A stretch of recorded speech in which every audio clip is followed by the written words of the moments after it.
बहादुर दर्जी की कहानी। बहुत समय पहले की बात है।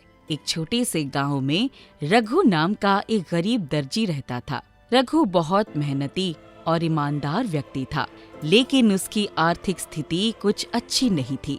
वो दिन भर मेहनत करके कपड़े सिलता था, परंतु उसकी कमाई इतनी कम थी कि वो मुश्किल से अपना गुजारा कर पाता था।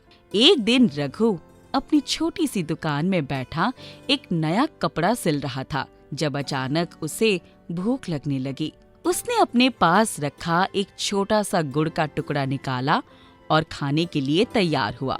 जैसे ही उसने गुड़ का टुकड़ा उठाया, कमरे में बहुत सारी मक्खियां आ गई और उसके गुड़ पर मंडराने लगी। रघु ने कई बार मक्खियों को भगाने की कोशिश की, लेकिन वे लगातार गुड़ के पास आती रही। रघु को गुस्सा आया और उसने कपड़े का एक टुकड़ा उठाकर जोर से मक्खियों पर मारा। आश्चर्यजनक रूप से उसने एक ही बार में 7 मक्खियां मार दी। रघु को इस बात पर बहुत गर्व हुआ। उसने सोचा, अगर मैं एक बार में 7 मक्खियों को मार सकता हूँ तो मैं कोई साधारण आदमी नहीं हूँ। मुझे दुनिया को बताना चाहिए कि मैं कितना बहादुर हूँ। रघु ने तुरंत अपनी सुई और धागा उठाया और अपने कुर्ते पर एक बड़ा सा पैच लगाया, जिस पर लिखा था, एक ही वार में 7 मारे। अब रघु का मन गांव में रहने से भर गया था। उसने सोचा, ये गांव मेरे जैसे बहादुर व्यक्ति के लिए बहुत छोटा है। मुझे बाहर की दुनिया में जाकर अपनी किस्मत आजमानी चाहिए। अगली सुबह रघु ने अपना सामान बांधा और गांव छोड़कर दुनिया घूमने निकल पड़ा। चलते चलते वो एक जंगल के पास पहुंचा, जहां उसे एक विशाल पेड़ के नीचे थोड़ा आराम करने का मन हुआ। उसने पेड़ के नीचे बैठकर थोड़ा आराम किया और चारों ओर देखने लगा। तभी उसे पेड़ के ऊपर हलचल महसूस हुई। उसने ऊपर देखा तो पेड़ की ऊंचाई पर एक विशालकाय राक्षस बैठा हुआ था। राक्षस ने रघु को देखा और उसकी कुर्ते पर लिखे शब्द पढ़े। एक ही बार में 7 मारे, ये तो बहुत शक्तिशाली इंसान लगता है। अगर इसने एक ही बार में 7 लोगों को मारा है तो मुझे इससे सावधान रहना चाहिए। राक्षस ने नीचे उतरकर रघु से कहा, हे बहादुर इंसान, तुम तो बहुत ताकतवर लगते हो। तुम एक ही बार में 7 लोगों को मार सकते हो। क्यों ना हम दोनों दोस्त बन जाएं? रघु को राक्षस का डरते हुए स्वर में समझ आ गया, लेकिन उसने अपनी समझदारी से काम लिया और कहा, हाँ, मैं बहुत ताकतवर हूँ। अगर तुम मेरी ताकत देखना चाहते हो तो तुम मुझे एक चुनौती दो। राक्षस ने सोचा कि अगर वो रघु को उसकी ताकत में मात दे सका तो उसे डरने की जरूरत नहीं होगी। उसने एक बड़ा पत्थर उठाया और कहा, अगर तुम वाकई इतने ताकतवर हो तो इस पत्थर को निचोड़कर इसमें से पानी निकालो। रघु ने देखा कि ये तो बहुत मुश्किल काम है, लेकिन वो हार मानने वालों से नहीं था। उसने अपनी चतुराई से काम लिया। उसने अपनी जेब में रखा हुआ एक छोटा पनीर का टुकड़ा निकाला, जो गुड़ की तरह दिख रहा था। उसने पनीर को हाथ में लिया और उसे जोर से निचोड़ते हुए उसमें से पानी निकाल दिया। राक्षस ये देखकर हैरान रह गया। उसने सोचा, ये इंसान वाकई ताकतवर है। इसने पत्थर से पानी निकाल दिया। वो अब रघु से और भी डरने लगा। राक्षस ने फिर एक और चुनौती दी। उसने एक विशाल पेड़ की ओर इशारा करते हुए कहा, अगर तुम वाकई इतने ताकतवर हो तो इस पेड़ को जड़ से उखाड़ कर दिखाओ। रघु जानता था कि वो ये काम अकेला नहीं कर सकता, लेकिन उसने फिर बुद्धिमानी से काम लिया। उसने कहा, मैं ये कर सकता हूँ, लेकिन तुम्हें भी मेरी मदद करनी होगी। मैं पेड़ की जड़ें पकड़ता हूँ और तुम पेड़ की टहनी को पकड़कर ऊपर खींचो। इस तरह हम इसे आसानी से उखाड़ सकते हैं। राक्षस को ये बात सही लगा। उसने पेड़ की टहनी को पकड़कर ऊपर की ओर खींचना शुरू कर दिया, जबकि रघु नीचे से पेड़ की जड़ें पकड़ने का नाटक कर रहा था। कुछ ही देर में राक्षस ने पूरी ताकत लगाकर पेड़ को उखाड़ दिया। रघु ने राहत की सांस ली और कहा, देखा, मेरी ताकत की वजह से ये पेड़ उखड़ गया। राक्षस अब पूरी तरह से रघु की ताकत से प्रभावित हो चुका था। उसने सोचा कि रघु जैसे ताकतवर व्यक्ति को दुश्मन बनाने से बेहतर होगा कि उसे अपना साथी बना लिया जाए। कुछ दिनों बाद रघु और राक्षस की मुलाकात एक राजा से हुई, जिसके राज्य में 2 भयानक राक्षसों ने आतंक मचा रखा था। वे दोनों राक्षस गांव के लोगों को परेशान करते थे और राजा की सेना भी उन्हें नहीं हरा पा रही थी।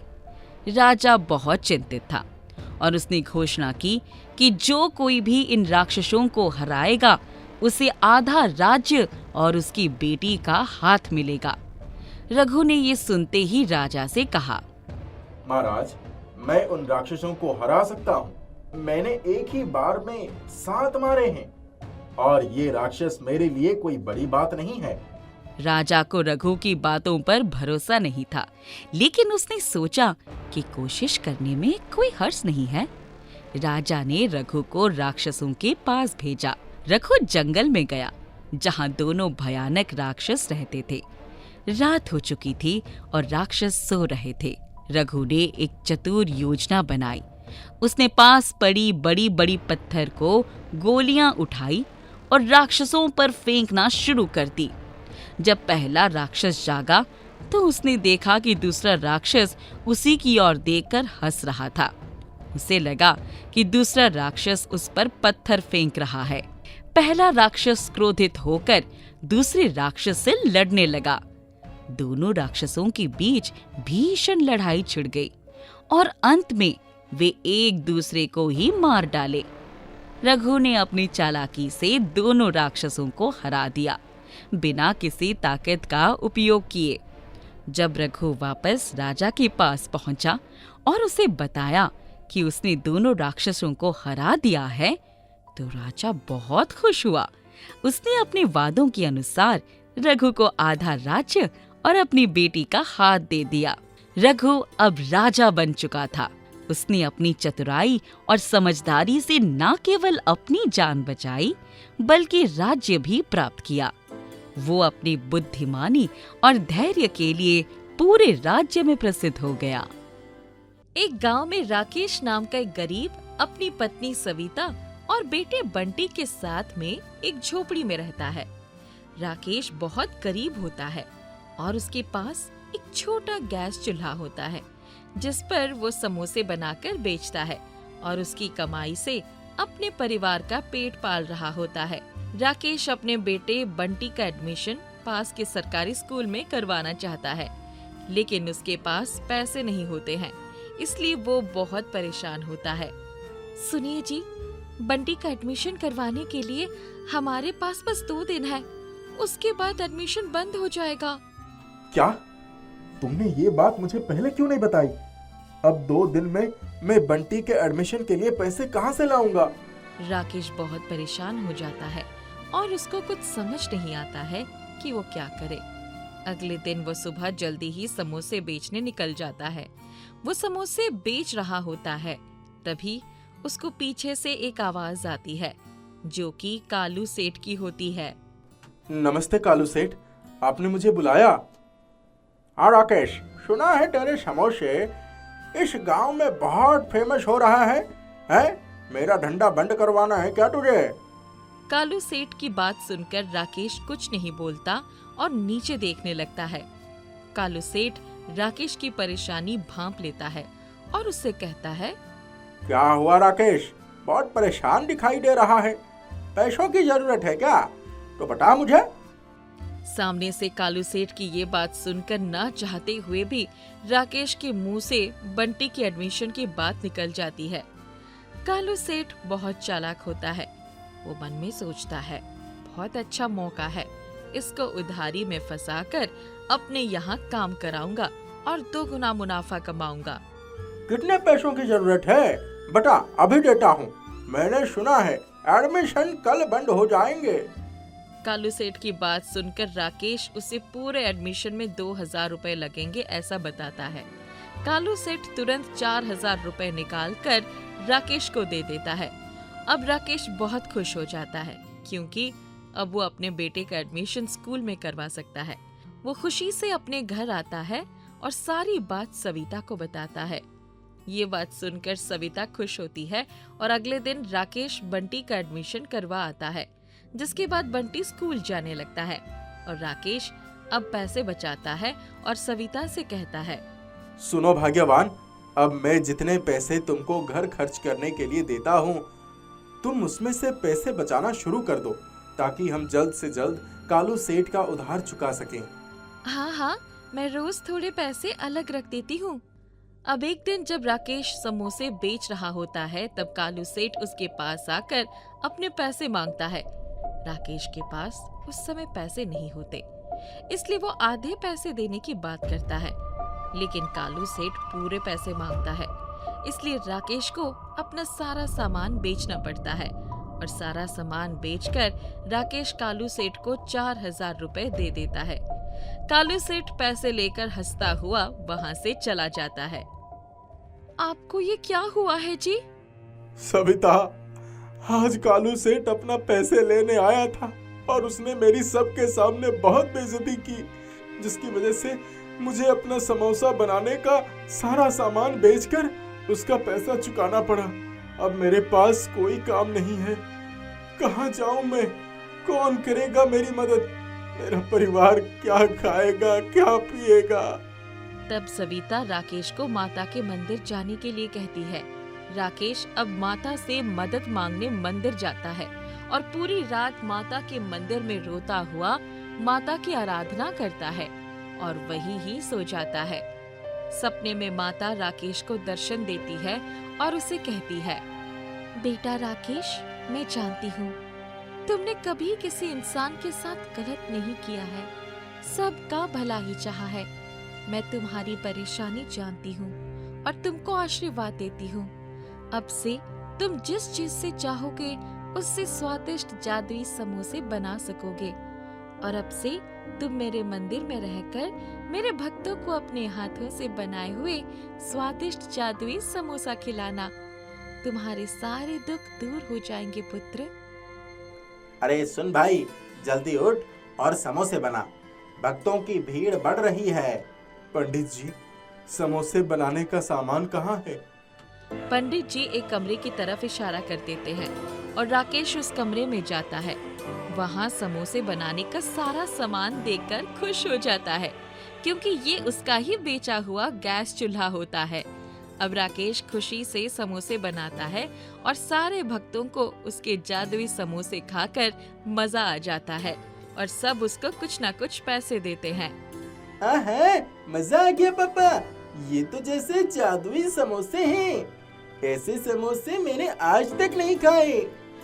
बंटी सच कह रहा है, इसका स्वाद सच में किसी जादुई समोसे से कम नहीं है। राकेश भी जब समोसा खाता है तो उसे यकीन नहीं होता कि ये उसके हाथ की ही समोसा है और वो बहुत खुश होता है। एक दिन राकेश मंदिर पर समोसे बना रहा होता है तो वहाँ कालू सेठ आ जाता है और वहाँ रखा सारा तेल, घी और रिफाइंड ऑयल चोरी करवा देता है। राकेश जब तेल ढूंढता है तो उसको तेल नहीं मिलता है और कालू सेठ वही खड़ा हंस रहा होता है।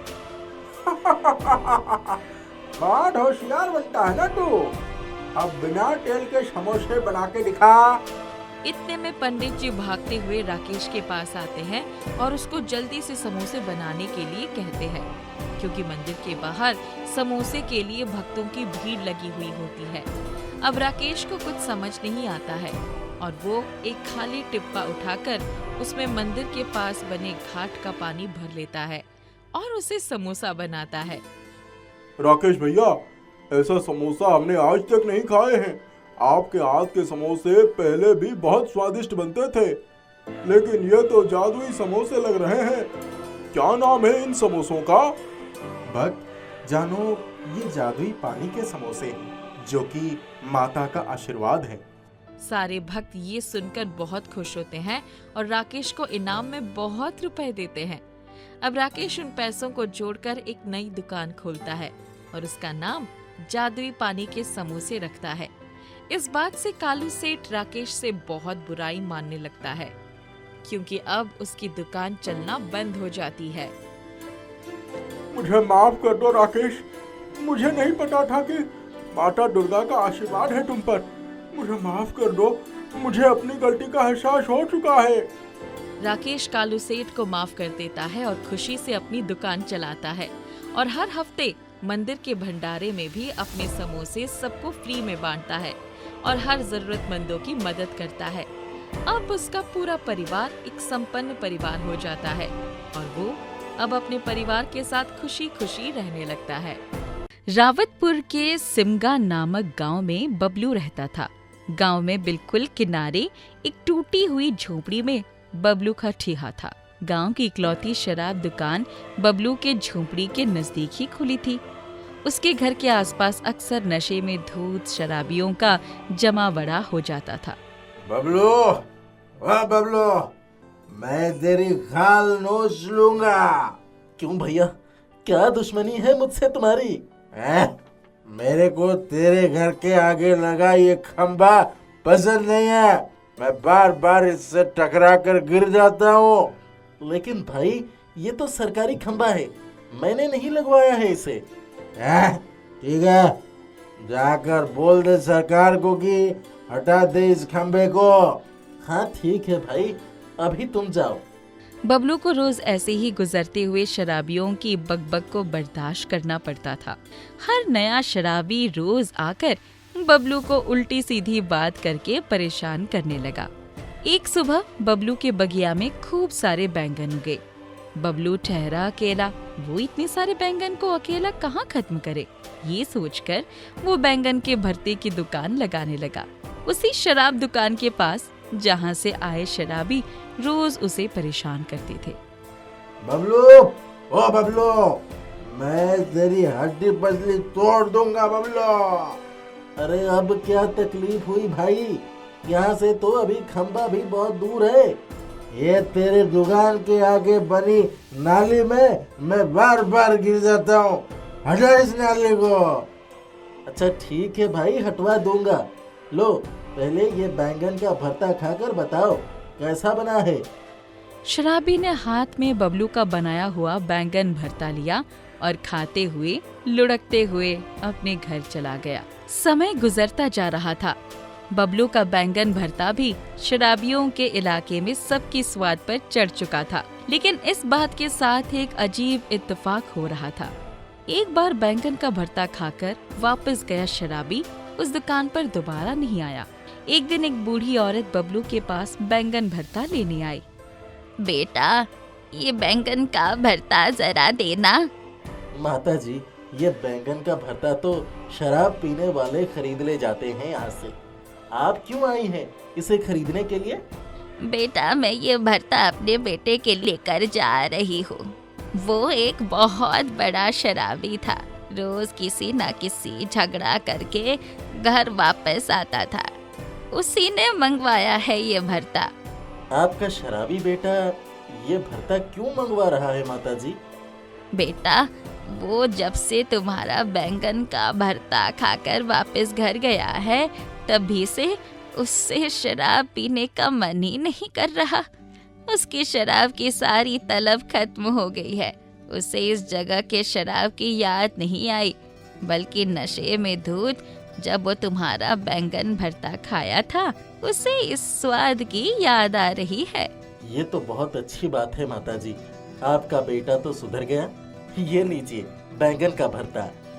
सब तुम्हारे इस जादुई बैंगन के भरते की वजह से हुआ है बेटा। हमेशा खुश रहो।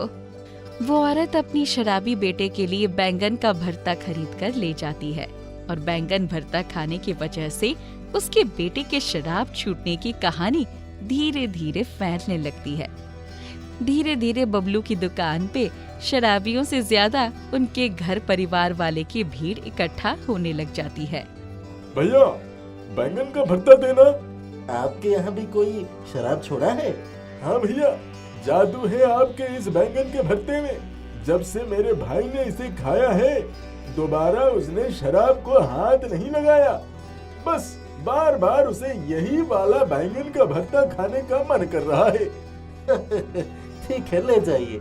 और आगे भी जब आपके भाई को मन करेगा भरता खाने का तो आ जाइएगा, ठीक है? बिल्कुल भैया, जरूर। मेरा भाई शराब छोड़ दिया, इससे बढ़कर मेरे घर में दूसरी खुशी है ही नहीं। बबलू के जादुई बैंगन भरता की मांग बढ़ने लगी थी। धीरे धीरे ये शराब छोड़ने वाले जादुई बैंगन भरता के नाम से प्रसिद्ध हो गया। बबलू के जादुई बैंगन भरता की वजह से शराब की दुकान नहीं चल पा रही थी, बहुत नुकसान हो रहा था। साहब, दुकान तो नहीं चल रही, शराब बिक पाना बहुत मुश्किल हो गया है। क्यों? अचानक से ऐसा क्या हो गया कि शराब बिक पाना मुश्किल हो गया? अभी तक तो सब सही चल रहा था। साहब, हमारी शराब की दुकान के पास ही जो झोपड़ी है बबलू की, उसमें वो बैंगन का भरता बेचता है। पता नहीं सभी लोगों को उसके बैंगन के भरते से कौन सा प्यार हो गया है कि वो शराब ही भूल गए। ये क्या बहकी बहकी बात कर रहे हो? बैंगन के भरते की वजह से लोग शराब को भूल जाएंगे? ऐसा हो ही नहीं सकता। अरे मालिक, आप मेरी बात सुनिए, मैं सच कह रहा हूँ। पता नहीं कौन सा जादू वो चला रहा है। मैं नहीं मानता ये सब। मैं खुद जाकर बात करता हूँ बबलू से। अगर ऐसा ही है तो मैं बैंगन का भरता बेचना ही बंद करवा दूंगा, समझा? हाँ मालिक, अगर ऐसा होता है तो हमारी दुकान जरूर चल जाएगी। शराब दुकान का मालिक खुद बबलू से बात करने आता है। अरे बबलू, तुम बैंगन का भरता बेचना बंद कर दो। मगर क्यों? ऐसा क्या हो गया? तुम्हें जितना पैसा चाहिए मैं दे देता हूँ, मगर तुम ये बेचना बंद कर दो। नहीं, मैं ये नहीं कर सकता। मुझे माफ कर दीजिए, मुझे आपके पैसे नहीं चाहिए। अरे तुम पागल हो गए हो क्या? मैं तुम्हें इतना पैसा ऑफर दे रहा हूँ और तुम ये क्या कह रहे हो? माफ कर दीजिए, मैं आपकी बात नहीं मान सकता। शराब दुकान का मालिक गुस्सा होकर वहाँ से चला जाता है। बबलू के पिताजी भी शराबी थे। बबलू को पता था अगर घर में कोई शराबी होता है तो घर वालों की क्या हालत होती है। इसलिए बबलू बैंगन का भरता बेचना जारी रखता है और जिसको जिसको बैंगन का भरता चाहिए होता बबलू उन्हें दिया करता था। अब शराब की दुकान बिल्कुल ठप पड़ जाती है। एक भी ग्राहक वहाँ मौजूद नहीं रहते थे, लेकिन बबलू की दुकान पर हर वक्त ग्राहकों की भीड़ लगी रहती थी। जिले में राजस्व की जरूरी बैठक चल रही थी। जिले के कलेक्टर वहाँ मौजूद थे। ये सिमगा गांव से शराब का राजस्व अचानक इतना कम कैसे हो गया? उस जगह पे लोगों ने शराब पीना छोड़ दिया। ये कैसे हुआ? वहाँ पे लोगों का कहना है कि वहाँ किसी जादुई बैंगन भरते को खाकर लोगों ने शराब छोड़ दिया। ये तो अचरन है। मतलब सिमगा गांव नशा मुक्त हो गया? ऐसा बोल सकते हैं महाशय। मुझे उस जादुई बैंगन भरता बनाने वाले से मिलना है। शीघ्र प्रबंध करवाइए। जी महाशय। कलेक्टर का काफिला सिमगा गांव की तरफ निकलने को तैयार हो जाता है। बबलू के दुकान के आगे लोगों की भीड़ लगी थी। कलेक्टर पहली बार गांव में पधारे थे। तुम्हें हम सम्मानित करेंगे। तुमने गांव को शराब मुक्त कर दिया। सर जी, इस सम्मान के लिए आपका आभारी हूँ मैं। दरअसल मुझे भी नहीं मालूम कि इस बैंगन के भरते में कौन सा जादू है, ना मैं जानना चाहता हूँ। मेरे हाथों में कोई जादू है या नहीं ये मैं नहीं जानता। मैं बस इतना जानता हूँ कि मेरा बैंगन का भरता खाने वाले लोग शराब से दूर हैं। मुझे बस इसी बात की यहाँ खुशी है। आप सबके कृपा से इस बात का अगर ज्यादा प्रचार होगा तो ज्यादा लोग इस जादुई बैंगन के भरते को शराब से मुक्ति के लिए उपयोग कर सकते हैं। अरे बिल्कुल, हम पूरे जिले में आपके जादुई बैंगन भरता का प्रचार करेंगे। कलेक्टर के साथ बबलू के जादुई बैंगन भरता से पूरा रावतपुर जिला शराब मुक्त हो गया।